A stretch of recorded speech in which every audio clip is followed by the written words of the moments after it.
S, ಈಗ ಏನು ಮಾಡೋಣಪ್ಪ ಅಂದರೆ ನಾವು ಈ ಡಿಫ್ರೆನ್ಸನ್ನು ಅಬ್ಸರ್ವ್ ಮಾಡೋಣ. ಇಲ್ಲಿ ತನಕ ಏನು ನೋಡಿದ್ದೀವಿ? ಇವುಗಳನ್ನೆಲ್ಲ ನೋಡಿದ್ದೀವಿ ನಾವು, ಹೌದಾ? ಇವುಗಳನ್ನು ವಾಕ್ಯದಲ್ಲಿ ಬಳಸಿದರೆ ಏನೇನಾಗ್ತದೆ, ಯಾವ V1 ಯಾವುದು V2 ಬರ್ತದೆ ಅನ್ನೋದನ್ನು ನೋಡುವಂಥ ಕೆಲಸ. ಈಗ ನೀವು ಅಬ್ಸರ್ವ್ ಮಾಡಿ, ಇಲ್ಲಿ ಏನು ತೋರಿಸ್ತಾ ಇದೆ? ಹೊರಡಿಸುತ್ತವೆ. ಹೊರಡಿಸುತ್ತವೆ ಅಂದರೆ ಇಲ್ಲಿ ಏನಾದರೂ ಒಂದು ಪ್ಲ್ಯೂರಲ್ ಸಬ್ಜೆಕ್ಟ್ ಇತ್ತು ಅಂತಂದರೆ ಸರ್ಕಾರಗಳು, ಇಲಾಖೆಗಳು, ಅಧಿಕಾರಿಗಳು ಅಂತ ಬಂದಾಗ ಹೊರಡಿಸುತ್ತಾರೆ ಅಂತ ಆಗುತ್ತೆ. ನೋಡಿ, ಅಧಿಕಾರಿಗಳು ಅಂತ ಬಂದಾಗ ಹೊರಡಿಸುತ್ತಾರೆ ಅಂತ ಆಗುತ್ತೆ. ಸರ್ಕಾರಗಳು, ಇಲಾಖೆಗಳು, ನ್ಯಾಯಾಲಯಗಳು ಅಂತ ಬಂದಾಗ ಹೊರಡಿಸುತ್ತವೆ. ಹೊರಡಿಸುತ್ತವೆ ಅಂದಾಗ ನಾವು ಏನು ಬಳಸ್ತೀವಿ? V1 ಅನ್ನು ಬಳಸ್ತೀವಿ. ಇದನ್ನು ಹೇಗೆ ಅನ್ನೋದನ್ನು ಸೆಂಟೆನ್ಸ್ನಲ್ಲಿ ಮುಂದೆ ನಾವು ನೋಡ್ಕೋತ ಹೋಗ್ತೀವಿ. ಈಗ ಯಾವುದು ಕನ್ಫ್ಯೂಷನ್ ಮಾಡ್ಕೋಬೇಡಿ, ಆರಾಮಾಗಿ ನಿಧಾನವಾಗಿ ಕಲಿಯಿರಿ. ಏನೇ ಡೌಟ್ ಇದ್ದರೂ ನಾವು ನೀವು ಮತ್ತೆ ಲೈವ್ ಸೆಷನ್ನಲ್ಲಿ ಡಿಸ್ಕಸ್ ಮಾಡ್ತೀವಿ. ಮುಂದೆ ನೋಡಿ, ಎರಡನೇದ್ದು ಹೊರಡಿಸುತ್ತದೆ. ಇವು ಎರಡೂ ಏನಪ್ಪ ಅಬ್ಸರ್ವ್ ಮಾಡಿ ನೀವು ಇಲ್ಲಿ? ಹೊರಡಿಸುತ್ತವೆ ಮತ್ತು ಹೊರಡಿಸುತ್ತದೆ. ಕೆಲಸ ಇನ್ನೂ ಪ್ರಾರಂಭ ಮಾಡಬೇಕು, ಶುರು ಆಗಿಲ್ಲ, ನಡೀತಾನೂ ಇಲ್ಲ. ಹೊರಡಿಸುತ್ತವೆ ಅಂದರೆ ಇವತ್ತು ಹೊರಡಿಸ್ತವೆ, ಅಥವಾ ನಾಳೆ ಹೊರಡಿಸ್ತವೆ, ಮುಂದಿನ ವಾರ ಹೊರಡಿಸುತ್ತವೆ. ಅಥವಾ ಸರ್ಕಾರ ಒಂದು ಏನಾನು ಆದೇಶವನ್ನು ಹೊರಡಿಸುತ್ತದೆ ಅಂತಂದರೆ ಇನ್ನೂ ಕೆಲಸ ಮಾಡಬೇಕು, ಪ್ರಾರಂಭವಾಗುತ್ತದೆ ಅಂತ ಅರ್ಥ. ಸೊ ಈ ಹೊರಡಿಸುತ್ತದೆ ಅಂತ ಬಂದಾಗ ನಾವು ಇಶ್ಯೂಸ್ ಅಂತ ಮಾಡ್ತೀವಿ, ಅದಕ್ಕೆ V5 ಅಂತ ಯೂಸ್ ಮಾಡ್ತೀವಿ. ನಿಮಗೆ ಆಲ್ರೆಡಿ ಹಿಂದಿನ ಸ್ಲೈಡ್ನಲ್ಲಿ ಗೊತ್ತಾಗಿದೆ, ಇಶ್ಯೂ ಮತ್ತು ಇಶ್ಯೂ V1 ಮತ್ತು V2ಗೆ ನಾವು ಯಾವುದೇ ಹೆಲ್ಪಿಂಗ್ ವರ್ಬನ್ನು ಬಳಸಲ್ಲ. This is confidence point. ನಿಮಗೆ ಇದು ಆತ್ಮವಿಶ್ವಾಸವನ್ನು ಹೆಚ್ಚು ಮಾಡಲಿಕ್ಕೆ ಪಾಯಿಂಟ್. ಏನಂದರೆ ಕನ್ಫ್ಯೂಷನ್ ಇಲ್ಲ, ನಾವು ಎಲ್ಲಿ ಮನಸ್ಸಿಗೆ ಬಂದಲ್ಲೇ ಈಸ್ ಬಳಸ್ತೇವೆ, ಆರ್ ಬಳಸ್ತೇವೆ, ವಾಸ್ ಬಳಸ್ತೇವೆ. V1 ಮತ್ತು V5 ಅಲ್ಲಿ ಅನಾವಶ್ಯಕವಾಗಿ ಬಳಸುವಂಥ ಅವಶ್ಯಕತೆ ಇಲ್ಲ. ಸೊ ಒಂದು ಕೆಲಸ ಪ್ರಾರಂಭ ಆಗುತ್ತದೆ ಅಥವಾ ಕೆಲಸ ಪ್ರಾರಂಭ ಮಾಡುತ್ತಾರೆ ಅಂತ ಹೇಳಬೇಕಾದ್ರೆ ಈ ಎರಡು ವರ್ಬನ್ನು ಬಳಸಬೇಕು. ಇವುಗಳನ್ನು ನೋಡಿ, ಈ V5 ಅನ್ನು ಎದಕ್ಕೆ ಬಳಸ್ತೀವಿ ಅಂದರೆ ನಾರ್ಮಲಿ ನಾವು ಹಿ, ಶಿ, ಇಟ್ ಅಂದರೆ ಥರ್ಡ್ ಪರ್ಸನ್ ಅಂತ ಏನಂತಿರಲ್ಲ, ಅದಕ್ಕೆ ಸಿಂಗ್ಯುಲರ್ ಇದ್ದಾಗ V5 ಬಳಸಬೇಕು. ಮುಂದೆ ಐ ಮತ್ತು ವಿ ಮತ್ತು ದೇ ಅಂತ ಬಂದಾಗ ನಾವು V1 ಅನ್ನು ಬಳಸ್ತೀವಿ. ಬಹುವಚನ ಅಂತ ಬಂದಾಗ ಅವನು, ಅದು, ಸರ್ಕಾರ, ಇಲಾಖೆ, ಅಧಿಕಾರಿ ಒಂದೇ ಬಂದಾಗ V5, ಒಂದಕ್ಕಿಂತ ಹೆಚ್ಚು ಬಂದಾಗ V1. That is very simple. ನೋಡಿ, ಹೊರಡಿಸುತ್ತಿದೆ, ಇಲ್ಲೇ ಕೆಲಸ ಮಾಡುತ್ತದೆ, ಇಲ್ಲಿ ಕೆಲಸ ನಡೀತಾ ಇದೆ, ಅದರ ಪ್ರೊಸೆಸ್ ಆಗ್ತಾ ಇದೆ ಅನ್ನಬೇಕಾದ್ರೆ ಈಸ್ ಇಶ್ಯೂಯಿಂಗ್ ಅಥವಾ ಆರ್ ಇಶ್ಯೂಯಿಂಗ್ ಅಂತ ತಗೊಂಡಿನಿ ನಾನು. ಅಂದರೆ ನಾವು ಯಾವ್ದು ಬಳಸಿದ್ದೀವಿ ಇಲ್ಲಿ? ವರ್ಬ್ ನಂಬರ್ 4 ಅನ್ನು ಬಳಸಿದ್ದೀವಿ, V4 ಅನ್ನು ಬಳಸಿದ್ದೀವಿ. ಯಾಕೆ? ING ಶಬ್ದ ಬಂದಾಗ ಈಸ್ ಅಥವಾ ಆರ್ ಬರಲೇಬೇಕು. ನಾನು ಹೇಳಿದ ಹಾಗೆ ಸಿಂಗ್ಯುಲರ್ ಅಂದರೆ ಸಬ್ಜೆಕ್ಟ್ ಏನು ಶುರು, ಇಲ್ಲಿ ಇದರ ಹಿಂದಗಡೆ ಏನು ಬರ್ತದೆ? ಯಾರು ಕೆಲಸ ಮಾಡುತ್ತಾರೆ ಅಂತ ಬರ್ತದೆ. ಅಲ್ಲಿ ಸರ್ಕಾರ ಅಂತ ಇರ್ಬೋದು, ನಾನಂತ ಇರ್ಬೋದು, ನೀವಂತಿರ್ಬೋದು, ಬೇರೆ ಯಾರಾದರೂ ಇರ್ಬೋದು. ಅದಕ್ಕೆ ಸಂಬಂಧಪಟ್ಟಂಗೆ ಇಲ್ಲಿ ಒಬ್ಬರಿದ್ರು ಅಂದರೆ ಈಸ್ ತಗೋಬೇಕು, ಜಾಸ್ತಿ ಜನ ಇದ್ರು ಅಂದರೆ ಆರ್ ತಗೋಬೇಕು. ಇದನ್ನ ಮುಂದೆ ಸೆಂಟೆನ್ಸ್ನಲ್ಲಿ ನೋಡೋಣ. ಸೊ ಹೊರಡಿಸುತ್ತಿದೆ ಅನ್ನೋದು ಎದಕ್ಕಪ್ಪ ಅಂದರೆ V4 ಎದಕ್ಕೆ ಬಳಸ್ತೀರಿ? ಕೆಲಸವನ್ನ ನಡೆಸ್ತಾ ಇದ್ದಾರೆ, ಚಾಲು ಇದೆ, ನಡೀತಾ ಇದೆ ಅನ್ನೋದಕ್ಕೆ. V1 ಮತ್ತು V5 ಎರಡು ಸೇಮ್ ಮೀನಿಂಗ್ ಒಂದೇ, ಆದರೆ ಎದಕ್ಕೆ ಬಳಸಬೇಕು ಅನ್ನೋದು ಡಿಫರೆನ್ಸ್ ಇಲ್ಲಿ ಹೇಳಿದ್ದೀನಿ. ಕೆಲಸ ಪ್ರಾರಂಭ ಮಾಡುವುದಕ್ಕೆ V1 ಮತ್ತು V5, ಕೆಲಸ ಪ್ರಾರಂಭ ಆಗಿದೆ, ನಡೀತಾ ಇದೆ, ಮುಗುದಿಲ್ಲ, ನಡೀತಾ ಇದೆ ಅನ್ನೋದಕ್ಕೆ V4 ಅನ್ನು ಬಳಸಿದ್ದೀವಿ. ನೆಕ್ಸ್ಟ್ ಒನ್, ಹೊರಡಿಸಿತು, ಕೆಲಸ ಇಲ್ಲಿ ಮುಗಿಯಿತು, ವರ್ಬ್ ನಂಬರ್ 2 ಇಶ್ಯೂಡ್ ಅಂತ ಆಯಿತು. ಆಗಲೇ ನಾವು appoint, appoints, is appointing, appointed, has appointed ಅಂದರೆ ನೀವು ಬೇಕಾದನ್ನು ಇದಕ್ಕೆ ಚಾರ್ಟಿಗೆ ನೀವು ಮ್ಯಾಚ್ ಮಾಡ್ಕೋ ಅಂತ ಹೋಗ್ಬೋದು. ಬೇರೆ ಒಂದು ಯಾವುದಾದ್ರು take, takes, is taking, taken, has took ಮತ್ತು ಹ್ಯಾಸ್ ಟೇಕನ್ ಅಂತ ಬರ್ತದೆ. ನೀವು ಬೇರೆ ಬೇರೆ ವರ್ಬ್ಗಳನ್ನ ಇದಕ್ಕೆ ಮ್ಯಾಚ್ ಮಾಡ್ಕೊಂತ ಹೋದಾಗ ನಿಮಗೆ V1 to V5 ಲಿಸ್ಟು ಸಿಗುತ್ತೆ. ನೋಡಿ, ಒಂದು ಕೆಲಸ ಮುಗಿಯಿತು, ಆಯಿತು, ಪ್ರಾರಂಭ ಮಾಡ್ತೀನಿ ಅಂತ ಹೇಳಿದರು, ಪ್ರಾರಂಭ ಮಾಡಿದ್ದಾರೆ, ನಡೀತಾ ಇದೆ, ಕೆಲಸ ಮುಗಿಯಿತು ಅಂತ ಹೇಳಬೇಕಾದ್ರೆ V2 ಅನ್ನು ಬಳಸಬೇಕು. ಈ V2 ಅನ್ನೋದು ಹೆಂಗೆ ಗೊತ್ತಾಗಬೇಕು ನಿಮಗಂದ್ರೆ, ಚಾರ್ಟನ್ನು ಸ್ಟಡಿ ಮಾಡಿದಾಗ ಒಂದು ಕೆಲಸ ಮುಗಿದಿದೆ ಅಂತ ಹೇಳಬೇಕಾದ್ರೆ ನಾವೇನು ಪಾಸ್ಟ್ ಟೆನ್ಸ್ ಅಂತ ಏನು ಕಲಿತೀವಲ್ಲ, ಸೊ ಅದು V2 ಅಂತ ಮುಗಿಯಿತು. That is very simple. ಇಲ್ಲಿ ಕೂಡ ನೋ ಹೆಲ್ಪಿಂಗ್ ವರ್ಬ್. ಯಾವುದೇ ಸಹಾಯಕ ಕ್ರಿಯಾಪದವನ್ನು ಕೂಡ ನಾವು ಇಲ್ಲಿ ಬಳಸಲ್ಲ. V1 ನಲ್ಲಿ ಬಳಸಲ್ಲ, V5 ನಲ್ಲಿ ಬಳಸಲ್ಲ ಮತ್ತು V2 ನಲ್ಲಿ ಬಳಸಲ್ಲ. 3 ಕಡೆ ಬಳಸಲ್ಲ. ಸೆಂಟೆನ್ಸ್ ಆರಾಮಾಗಿ ತಾನೇ ಹೋಗುತ್ತೆ. ಕನ್ಫ್ಯೂಷನ್ ಬೇಡ. ಹೊರಡಿಸಿದೆ. ಹೊರಡಿಸಿದೆ ನೋಡ್ರಿ, ಹ್ಯಾಸ್ ಇಶ್ಯೂಡ್ ಅಥವಾ ಹ್ಯಾವ್ ಇಶ್ಯೂಡ್ ಅಂತ ಇದೆ. ಅಂದರೆ ಏನು? ಸಿಂಗ್ಯುಲರ್ ಇದ್ರೆ ನಾವು ಹ್ಯಾಸ್ ಅಂತ ತಗೊಳ್ಬೇಕು, ಪ್ಲ್ಯೂರಲ್ ಇದ್ರೆ ಹ್ಯಾವ್ ಅಂತ ತಗೋಬೇಕು. ವೆರಿ ಸಿಂಪಲ್, ಬೇರೆ ಏನು ಕನ್ಫ್ಯೂಷನ್ ಇಲ್ಲ. ಇಲ್ಲಿ ಸಬ್ಜೆಕ್ಟ್ ಗವರ್ಮೆಂಟ್ ಅಂತಿತ್ತು ಅಂದರೆ ಹ್ಯಾಸ್, ಗವರ್ಮೆಂಟ್ಸ್ ಅಂತ ಇತ್ತು ಅಂದರೆ ಹ್ಯಾವ್, ಆಫೀಸರ್ ಅಂತಿದ್ರೆ ಹ್ಯಾಸ್, ಆಫೀಸರ್ಸ್ ಅಂತ ಇದ್ರೆ ಹ್ಯಾವ್, ಡಿಪಾರ್ಟ್ಮೆಂಟ್ ಅಂತ ಇದ್ರೆ ಹ್ಯಾಸ್, ಡಿಪಾರ್ಟ್ಮೆಂಟ್ಸ್ ಅಂತ ಇದ್ರೆ ಹ್ಯಾವ್. ಇಷ್ಟು ಅಭ್ಯಾಸ ಮಾಡ್ಕೊಂತ ಹೋಗಿ ಗಟ್ಟಿಯಾಗ್ರಿ. ಗಟ್ಟಿ ಆದ್ರೆ ದೇವರು ಆಟೋಮೆಟಿಕ್ ಬೆಟ್ಟ ಆಗ್ತಾನೆ. ಫೈನ್. ಸೊ ಒಂದು ಟೆಕ್ನಿಕ್ಕನ್ನು ನಾವು ಇಲ್ಲಿ ಯೂಸ್ ಮಾಡ್ಬೋದು ಫ್ರೆಂಡ್ಸ್. ಏನು ಟೆಕ್ನಿಕ್ ಅದು? ಹೊರಡಿಸಿತು ಮತ್ತು ಹೊರಡಿಸಿದೆ ನೋಡಿ, ಎರಡೂ ಕೂಡ ಕೆಲಸ ಆದ ಹಾಗೇನೆ. ಎರಡು ಕೂಡ ಕೆಲಸ ಇಲ್ಲಿ ಆದ ಹಾಗೇನೆ.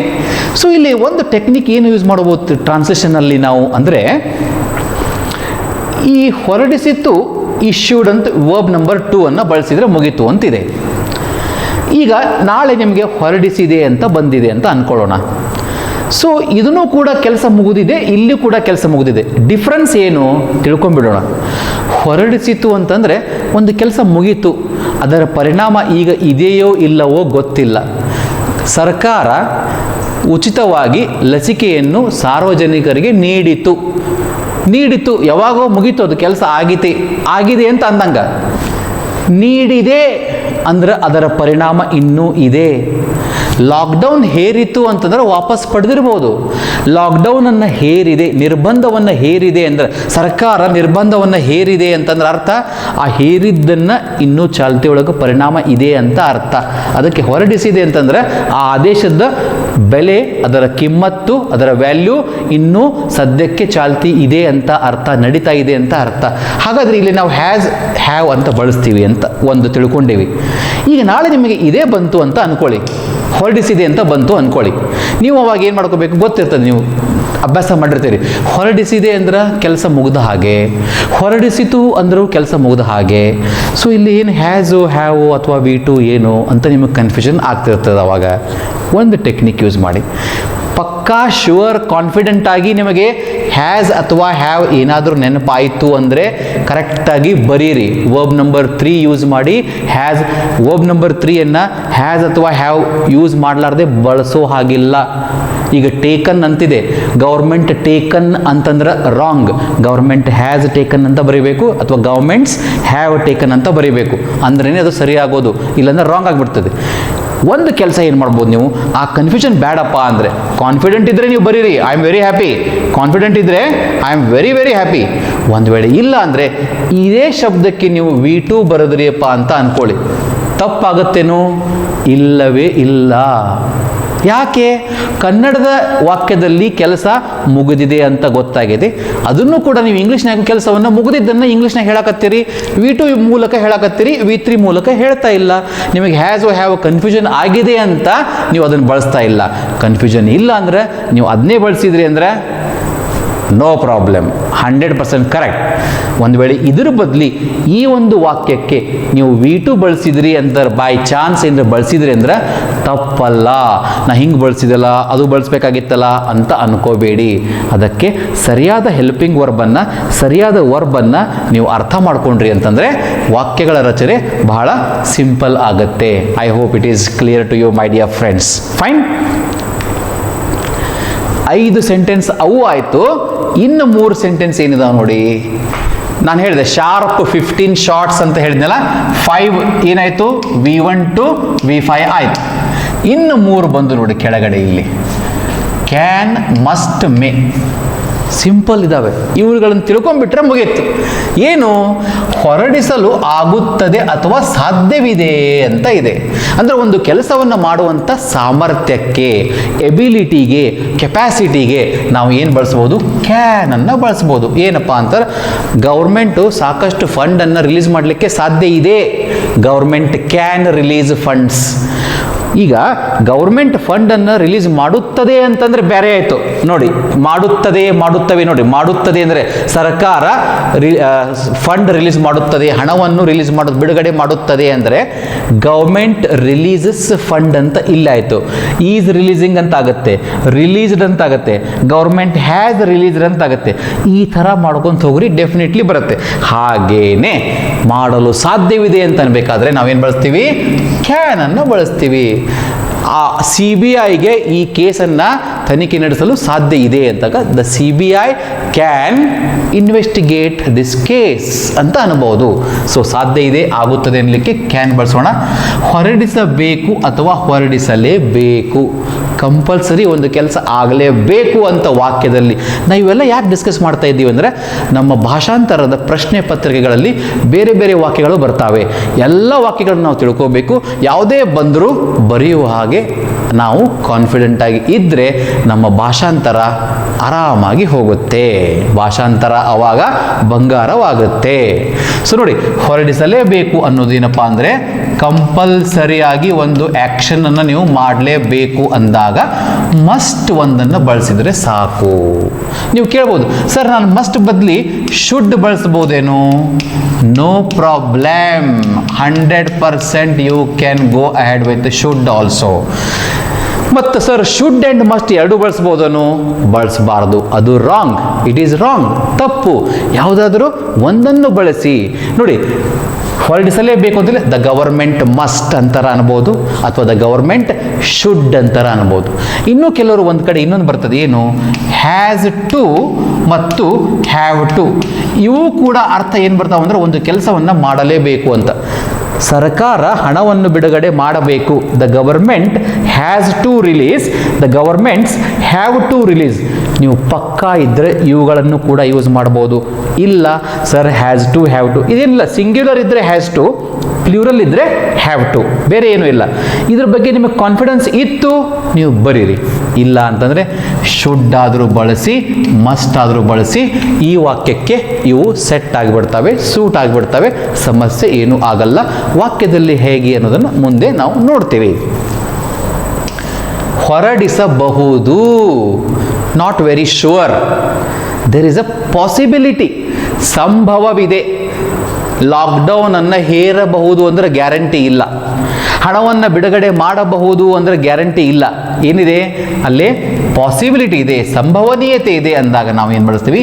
ಮೇ ಎನ್ನುವ ಮೋಡಲ್ ವರ್ಬ್. ಇವಕ್ಕೆ ನಾವೇನಂತೀವಿ? ಮೋಡಲ್ಸ್ ಅಂತ ಕರಿತೀವಿ. ಸೊ ಇವುಗಳನ್ನು ಬಳಸಬೇಕು. ಬಹುದು ಅಂತ ಏನಾದರೂ ವಾಕ್ಯದಲ್ಲಿ ಬಂತು ಅಂದರೆ ನಿಮಗೆ ಮೇ ಬಳಸಬೇಕು. ಇಲ್ಲ ಸರ್ ನಾನು ಮೇ ಬದಲಿ ಮೈಟ್ ಬಳಸ್ಬೋದೇನ್ರಿ? 100% ಬಳಸಬಹುದು.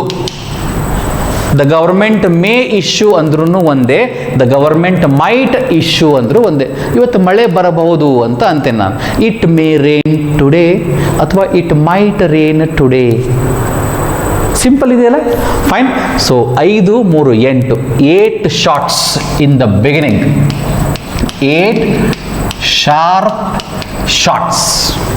ಈ 8 ಸೆಂಟೆನ್ಸನ್ನು just have a look at it.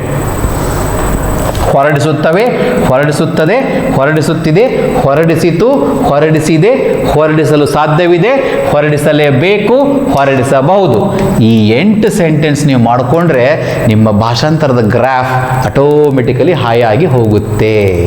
My dear friends, I hope it is clear. Fine.